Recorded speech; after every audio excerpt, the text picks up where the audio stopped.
Vincent Bolloré never wanted to be famous. He wanted the power to decide who got famous, who got elected, and who got forgotten. From a debt-ridden paper company to a 28 billion euro media conglomerate, Bolloré perfected the art of invisible influence, not by creating content, but by owning the channels that deliver it. The Bolloré story starts, like so many other empire tales, with a spectacular failure. In 1822, when Napoleon was barely cold in his grave, the Bolloré family started making paper in the rain-soaked fields of Brittany, France. For 160 years, they churned out cigarette papers and Bible pages, blissfully unaware their descendant would one day control what words appeared on them. Enter Vincent Bolloré, 1981, a 26-year-old heir staring down the barrel of 200 million euros in debt, a staggering sum that would sink most third-generation rich kids back to middle-class obscurity. The paper business was dying, Europe was in recession, banks were circling. What happened next wasn't luck, it was surgical. Bolloré sold off the paper mills his ancestors had built, keeping only the thinnest connection to the family legacy. Then came the pivot that finance professors still dissect. In 1988, he acquires Delmas, a shipping company with a foothold in West Africa. Not glamorous, not sexy, but profitable in ways that made Wall Street salivate. While European business schools taught MBAs to fear African markets, Bolloré was quietly building a logistics chokehold that would fund his media takeover. By 2000, his company controlled 16 strategic ports across West Africa, including crown jewels like Abidjan, Ivory Coast, and Douala, Cameroon. These were the bottlenecks through which 60% of regional trade flowed. Coffee, cocoa, oil, minerals. If it came out of West Africa, Bolloré collected a toll. The money printer had one troublesome feature: it ran on relationships that bordered on colonial. Critics coined a term for Bolloré's strategy: exploiting France-Afrique, the shadowy network of business and political ties between Paris and its former colonies. The strategy caught up with him in 2018 when a French court convicted him for bribing Guinean officials to win port concessions. The fine? A mere 375,000 euros. I mean, pocket change for a man whose Africa operations cleared billions. Bolloré Group admitted to corporate misconduct without admitting Bolloré himself knew. The old magician's trick. Now you see the blame, now you don't. But the African cash machine served its purpose. In 2019, Bolloré sold a 25% stake in Bolloré Africa Logistics to shipping giant MSC for 5.7 billion euros. Where did that money go? Straight into Vivendi shares, fueling the next phase of his empire building. The pattern was becoming clear: extract value from Africa, reinvest in European media, repeat. With African profits flooding his accounts, Bolloré turned his gaze to a wounded giant in the French media landscape.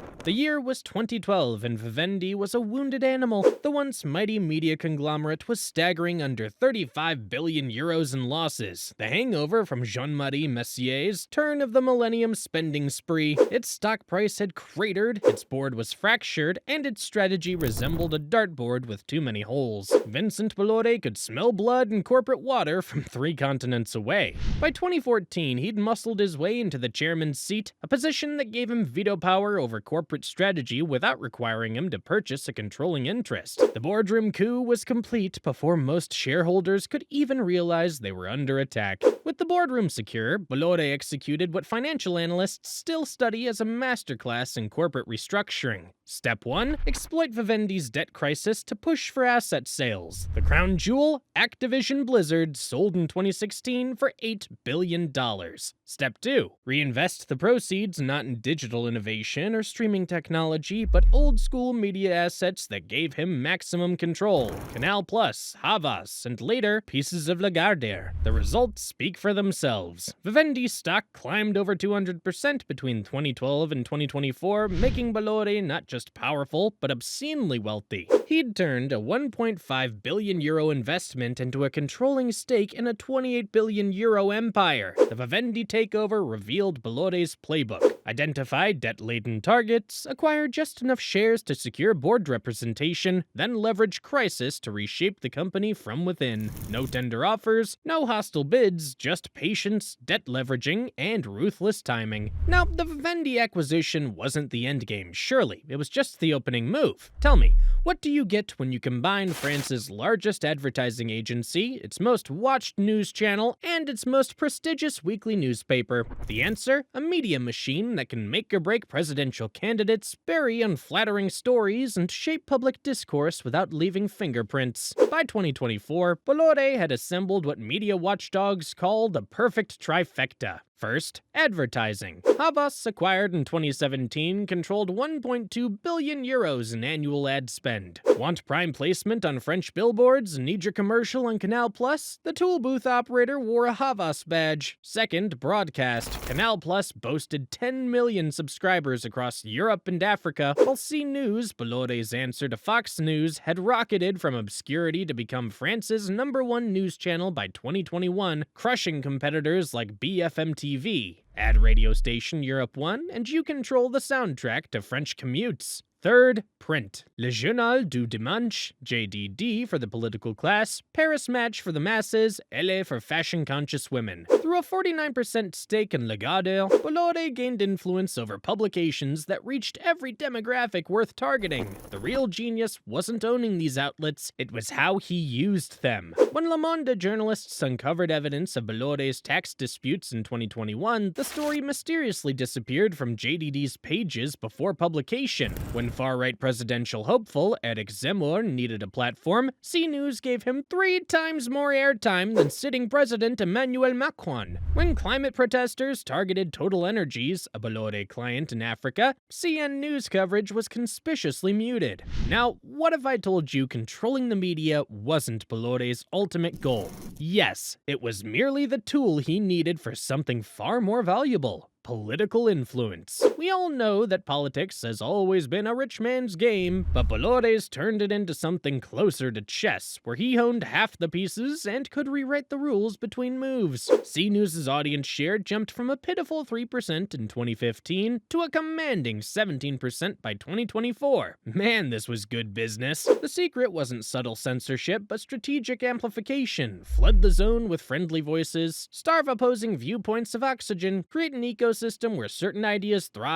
and others wither, all while maintaining plausible deniability about editorial independence. Of course, no empire lasts forever, and in 2025, cracks are showing in Bolloré's carefully constructed facade. The legal bills came first. In 2023, the European Commission slapped Vivendi with a 30 million euro fine for cross-selling between Havas and Canal+.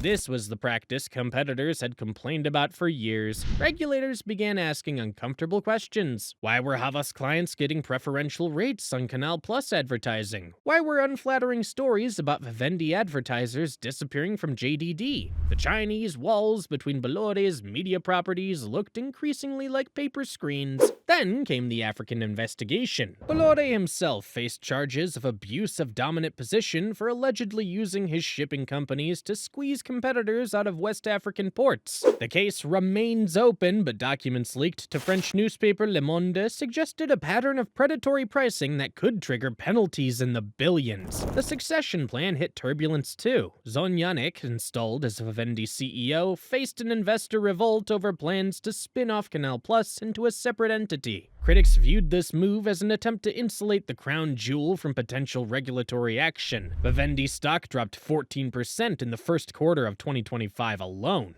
Recently, an Ipsos poll showed 67% of French citizens distrusted media owned by billionaires, a direct shot at the Bolloré model. Journalists at Le Journal du Dimanche staged walkouts after editorial directives to soften coverage of protests against pension reforms. Even advertisers began asking questions about whether association with Bolloré properties might tarnish their brands. So, would regulators force divestiture of key assets? Would consumers abandon platforms they viewed as manipulative? Would the African operations that fueled everything face their own colonial-style revolution? The empire that took 4 decades to build suddenly looked vulnerable, not from outside attack, but from the weight of its own contradictions. Every empire leaves behind a playbook. The Romans had their roads and aqueducts. The British had their modern navy and civil service, Vincent Bolloré, he left us the perfect template for power acquisition in the information age. First, vertical integration is the key to unaccountable power. Own the supply chains, ports, the content, Canal Plus, the distribution, C News, and the funding mechanism, Havas. Create closed loops where money and influence flow in reinforcing cycles. Second, debt isn't just a liability, it's a weapon. Find targets weakened by overextension, Vivendi, and offer yourself as the solution. Use crisis to secure control without paying control premiums. Never rush, capital markets reward patience. Third, maintain plausible deniability. Never write emails that can be subpoenaed. Let underlings take the heat when scandals break, as in the Guinea bribery case. Construct decision-making structures opaque enough that responsibility becomes impossible to assign. The doctrine worked because it recognized something fundamental. In the 21st century, real power doesn't come from elected office or military might. It comes from controlling the information environment, the sea in which public opinion swims. The numbers tell the story. In 2000, 12 media groups controlled French public discourse. In 2025, that number had shrunk to 6, with Bolloré's empire most integrated and least accountable. The true genius of the Bolloré model wasn't creating something new, it was recognizing that old-fashioned vertical monopolies still worked in the digital age, if you choose the right industries and moved quietly enough. Vincent Bolloré didn't predict the future, he bought it, and the receipt is still being tallied. He is the man who started with paper and ended up controlling what he got printed on it. The perfect capitalist parable for our time. What do you think? Was Bolloré a brilliant strategist or a threat to democracy? Would his methods work in other industries? Could anyone stop him if they tried? Drop your comments below. Subscribe for more videos. It really helps the channel grow. Thanks for watching.